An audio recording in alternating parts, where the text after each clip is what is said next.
Welcome. This is ActiveSpirituality.life. It is a weekly forecast program with astrology and a guided meditation activation to help you make the most of your week. It's run by Pamela Cucinell, that's me, the astrologer, and Suzy Meszoly, Master Healer. We invite you to find out more about our individual work. Suzy Meszoly, SuzyMeszoly-healer.com, or insightoasis.com for astrology. You can also find both of us at activespirituality.life, and we look forward to your joining us every week. Please share with your friends. Here we go. Hi, everybody. Welcome to activespirituality.life with the dynamic duo that we are, Pamela Cucinell, Suzy Meszoly. And we are already talking about week 9 of 2021, starting this week, Pam, with the first on Monday, the 1st of March, 2021. And nearly a year of the pandemic lockdown globally. So what does this week hold for us? Let us know. And then I will jump in, as I do traditionally, with our 10-minute meditation. Thank you so much. Okay, super. March 1st. The moon is in the sign of Libra. And Libra moon, if you read and just the core astrology of it, is the energy, the emotional energy that wants to relate, make diplomatic overtures, hear both sides of a situation. And the main theme is conversation, listening, reflecting. When the moon is in Libra nowadays, though, it makes certain aspects to the outer planet of Pluto. And in this case, the last aspect indicates potential for power struggle. So some of us may be encountering that on Monday, March 1st. It may not be overt. It may not be anything that you are aware is happening while you're having a discussion or doing something that's about getting both or all sides to hear something. However, the overall arc of the conversation very much is about power struggle. So if you are engaged in something or talking about something or have a problem to solve or doing something that feels to you as though there's a difficulty in it, one of the things that's important to look at is there something within yourself that's bringing up a situation that kind of calls to action, confrontation, or division? And this isn't always bad, because sometimes what's happening is we're going through a growth process. We're learning something about ourselves, something about a reality in a relationship. And so it's not always bad to feel as though you're confronting something or getting pushback. What's not constructive is when we kind of batter ourselves against the wall or see it as a no-win situation or walk away because confrontation is too hard. That's not to say that there aren't times when it's appropriate to walk away. But what's important is to have an awareness of what's coming up and why. And that's when the moon in Libra can be incredibly constructive at this point in time, because it's asking to hear all sides of a situation. And what can happen in our very polarized discussions these days is people can pull way over to an extreme of a certain camp and just see no wiggle room, no potential for coming together. And compromise almost seems like a bad word or a giving in. And I always remember one of the things I learned from when I was in couple counseling many, many moons ago. And the gal who was working with me, Melinda Martin, said, is it more important to be right or in the relationship? And I think what's important is to look at what is the relationship. Is the relationship something that you want to be in, that you feel engaged in?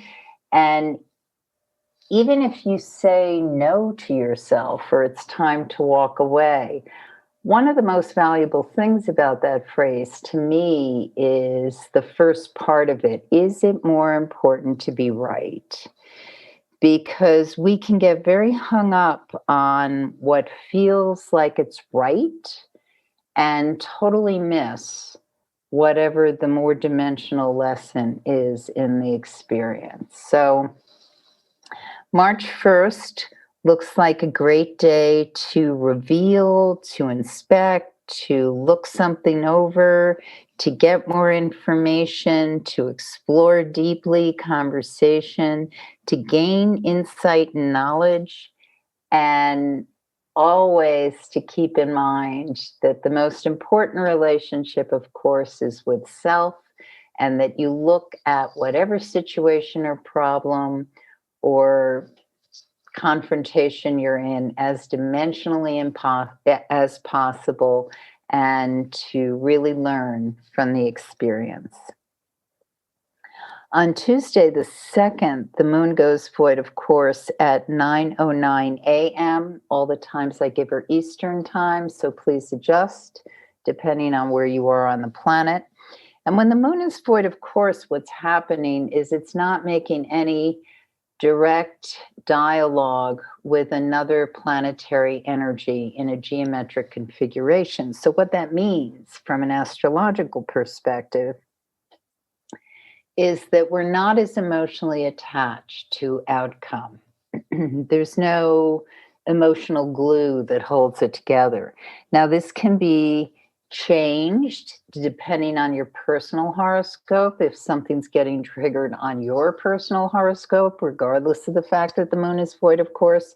But I'm just talking about the energetic weather of the day and the overall kind of frame of the situation. So from 9:09 a.m. until 2:22 p.m., I'm sorry, it's even longer than that, until 3:38 p.m. So that's most of the workday, depending on what your workday is. I mean, things are kind of blurry nowadays with COVID, and not everybody has 9 to 5 hours. But what that means is that particular period of time from the morning until mid-afternoon is a great period to be doing things that are about finishing up, staying with a project already in motion, not getting into anything that's about making a decision or declaration, because the odds are, unless your personal horoscope has a different story with this, the odds are that nothing will come of whatever the supposed commitment or declaration or decision was. We're much more apt to follow through with things when the moon is engaged with other planetary energies, even if those energies are hard, because then we have an emotional investment in outcome. When it's void, of course, not so much, if at all. So at 3:38 p.m., the moon enters the sign of Scorpio, and now we're in incredibly different energy than where we were Monday and through the day until this point in time on Tuesday, because what's happening is the moon enters in what we call fixed water. So that when that occurs, we are uber connected to whatever's going on emotionally, especially if we've got a lot of water in our horoscope or earth.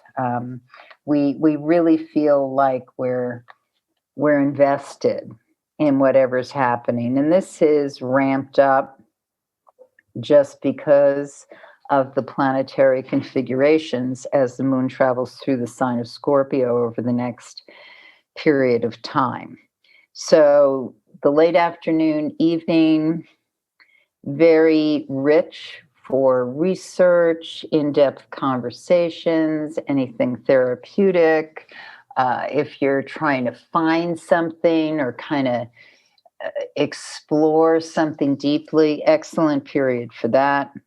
This carries over into Wednesday, the 3rd. And the things to keep in mind on Wednesday is for those of us who are up very early in the morning, pre-dawn, this can be a very, what's the word I want? It's like things can be revealed, or we can feel very committed or almost a bit raw on things that are coming up.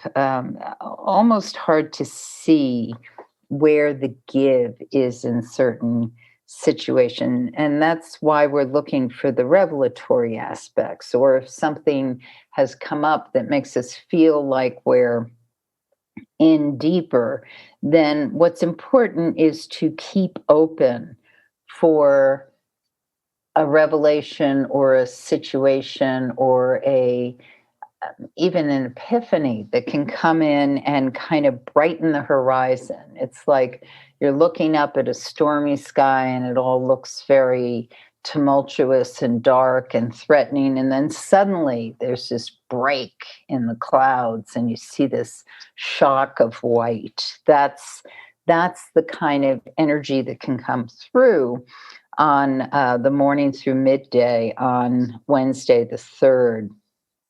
There's also a configuration in the sky between Venus and Uranus, which can really ignite and excite people in the creative arts, anyone who is exploring something that they're looking for insight or looking for something new.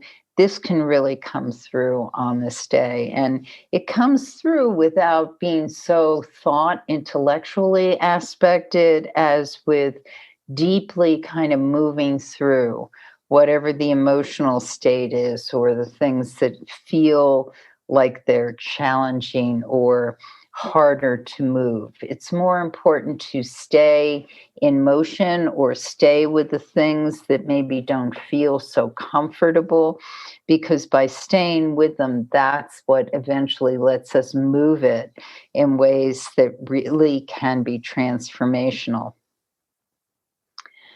As we get into the evening, a lot of information can come in, conversations, not necessarily easy, but once again, they're kind of cracking the shell of things that might have gotten too brittle or too entrenched. And it's important to get some movement in order to change whatever the situation is. Mars enters the sign of Gemini, which brings up a cycle over the next few weeks of just dialogue information coming in that we need to sift through. It's neither good or bad. It just means that what seemed to perhaps be stagnant or not that available starts to become more available. And this has a natural progression, probably, with people feeling, as Suzy mentioned at the beginning, we're getting to the year anniversary of when global lockdown happened with the pandemic, and there's a restlessness that's occurring, some of which is useful because things need to move a little, but others that maybe is not as alert as it could be. So just with Mars and Gemini, movement is important, bicycling, walking, getting around, but also for those who have been careful about the pandemic, you certainly wouldn't want to get it after being a year with being overly cautious. So a certain amount of caution is to be continued, but it's as though things are starting to free up and a playfulness is coming in. But that doesn't mean one wants to throw caution to the wind. Very deep night for spiritual work, meditation, very informative for those of us who make time for it or traveling through some sort of creative art journey or I should say. One thing to keep in mind is that there's this envelope of time from the late evening, like as of 8:30 Wednesday night to after midnight, when we're just in this nice, very creative, stimulating period, which is delicious for planning finances or well, it's about Venus, so it's about money and romance. And people may say, what does money have to do with romance? Because money in the exchange of our world is about how we value ourselves, and having productive and reciprocal friendships or romantic relationships are all about having appropriate self-values. So that's why money and love are linked with Venusian energy. The moon goes void, of course, at 11:10 a.m. the morning of Thursday. So we're still in this for early morning Thursday, nice envelope of time of high productivity and investment in self and the things you care most about. Once the moon is void, of course, it doesn't enter Sagittarius until 5:43 p.m. that early evening. So it's wonderful for therapeutic arts, for research, for staying with projects already in motion, for getting rid of things that are holding you back, moving old stuff. At 5:43 p.m. on Thursday, when the moon's in the sign of Sagittarius, it's very hard to stay still in this evening. The other thing that's going on is there's a picture in the sky between Mercury and Jupiter.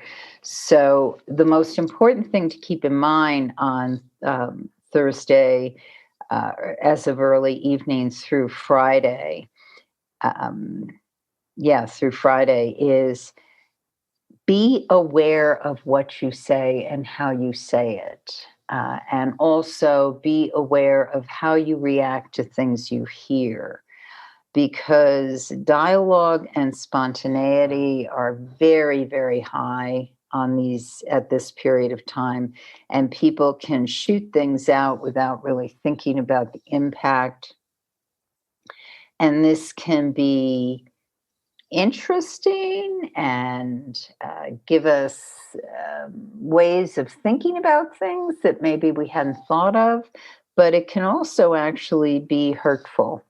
If you receive something in a way that just wasn't with an awareness of how you might accept it or hear it, and on the other end as well, how you might say something, how someone may respond to it. So just because we have information or something seems interesting to say or spout out, doesn't mean that it's always should be said.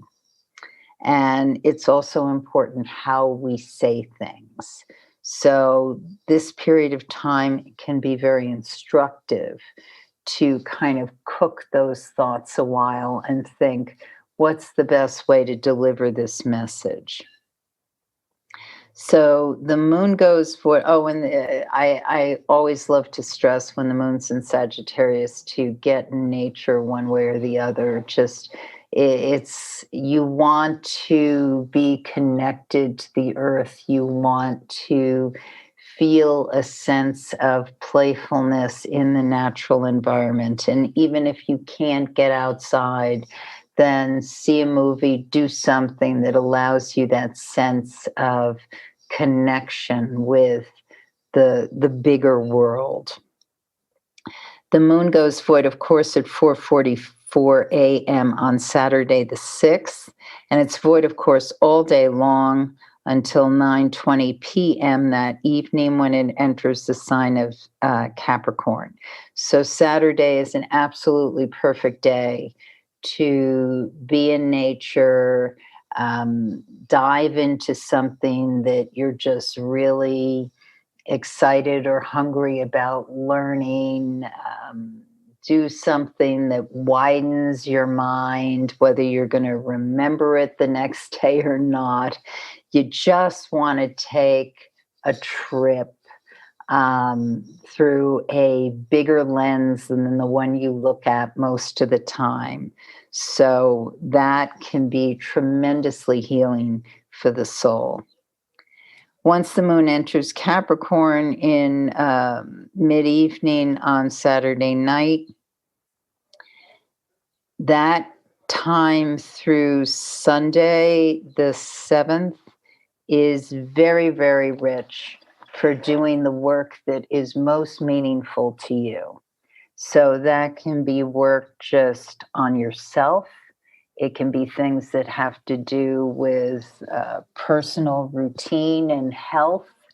It can have things to do with your work.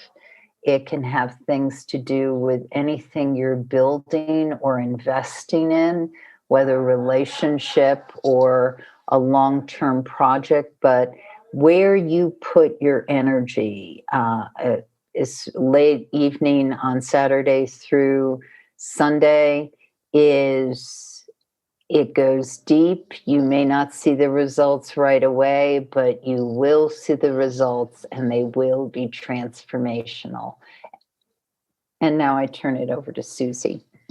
Well, we like the transformational, that's for sure. Indeed. Bring that on. So let's go into our meditation. I invite everyone to take a place of peace and quiet, wherever that can be for you, and preferably sitting up, straight back. And just as you settle into that place, just feel the energy, taking a few deeper breaths and allowing yourself to be present.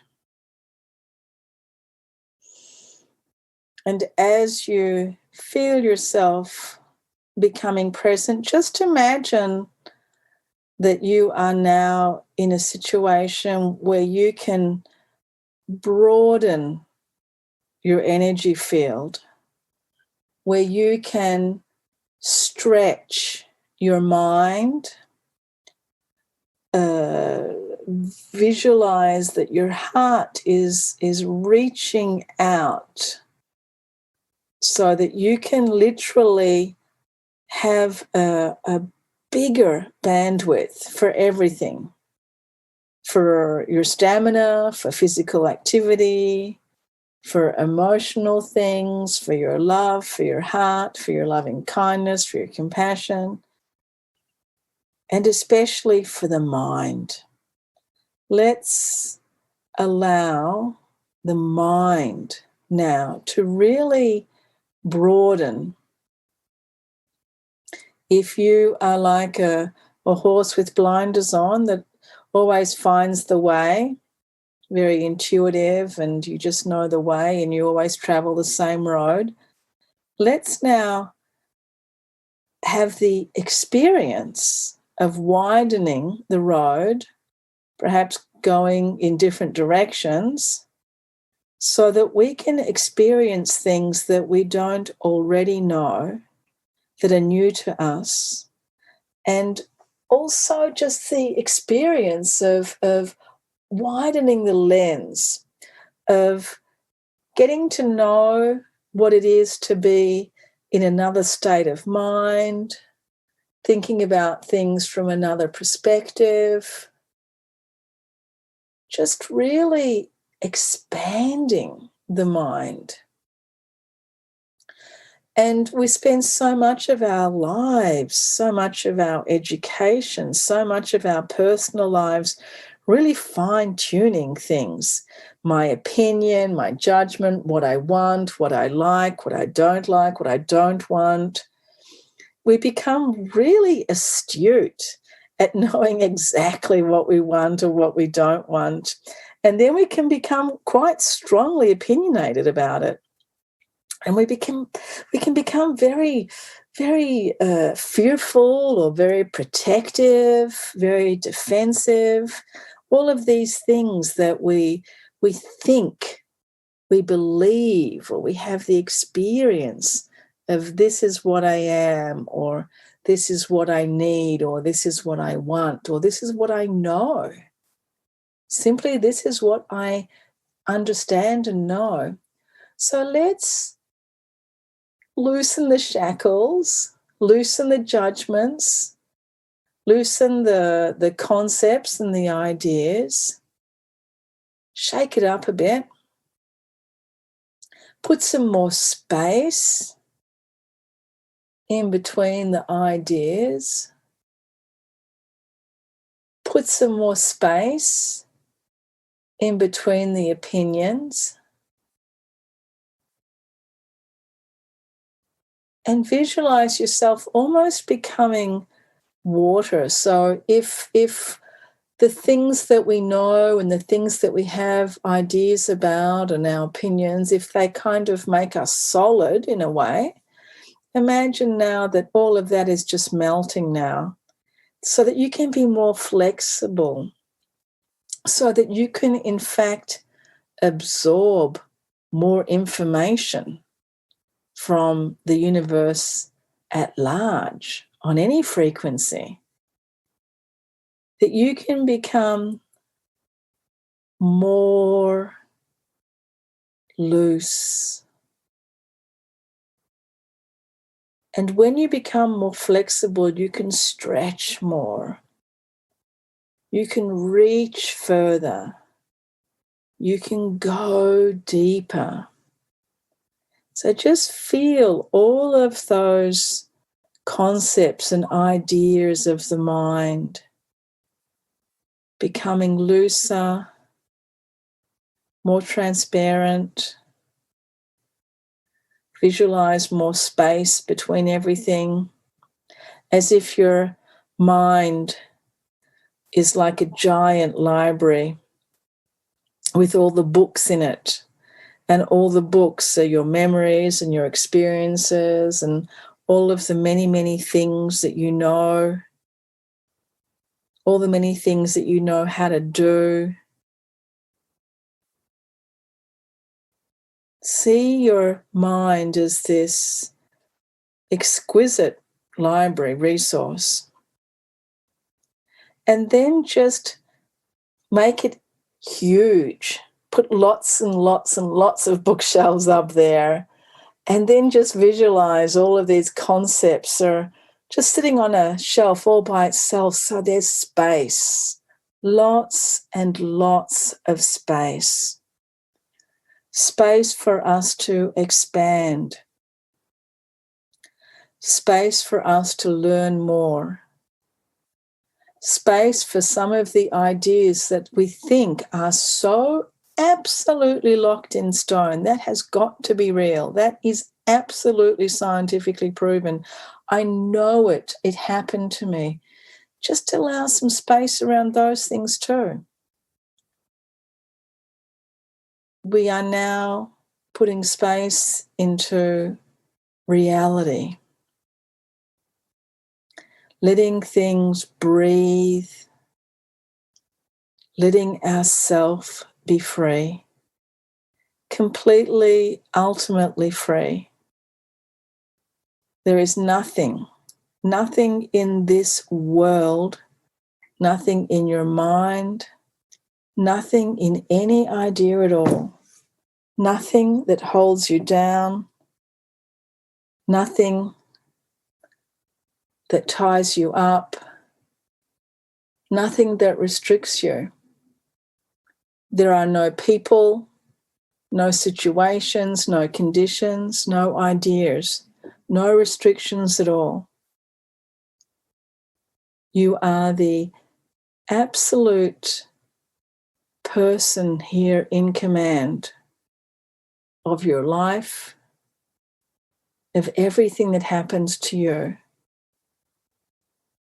You are able to manipulate matter, manipulate time, create miracles. Stay in this space. Really breathe into this space, knowing that this is the essence of you. This is the true, real being that is now here having this wonderful experience of being a human and having the many thousands of opportunities that arise from being here as a human on this planet to expand,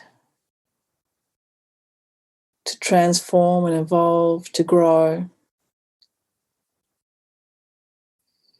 And what is it that we want to grow the most? Our love, our compassion, our awareness. And as we allow for this space to be there for every single cell in our body, every single thought, every single emotion, we take a deep breath and realize we don't have to take this all quite so seriously.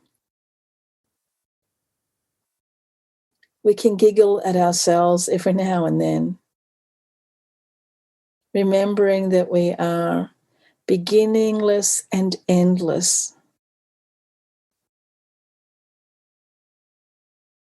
And we feel this exquisite lightness of being, the lightness of being that comes from this expansive state is truly enlightening on all levels of our being. And we share this frequency now with every single atom everywhere for the highest benefit of all beings always. And as we take a few deeper breaths, feeling that tremendous energy in our body, the excitement, we gently open our eyes, becoming completely present, clear mind. Thank you, everybody. Welcome to the first week of March. Happy month. And we will see you again next week for the second week of March. Thank you so much, Pam. Thank you, everybody. Drop us a line and say hello. Love now. You have been listening to Suzy Meszoly and Pamela Cucinell of ActiveSpirituality.life. If you've enjoyed this program, consider a donation. You can find the link for that, ActiveSpirituality.life. Regardless, we look forward to having you join us again for next week's podcast. Please share and have a great week.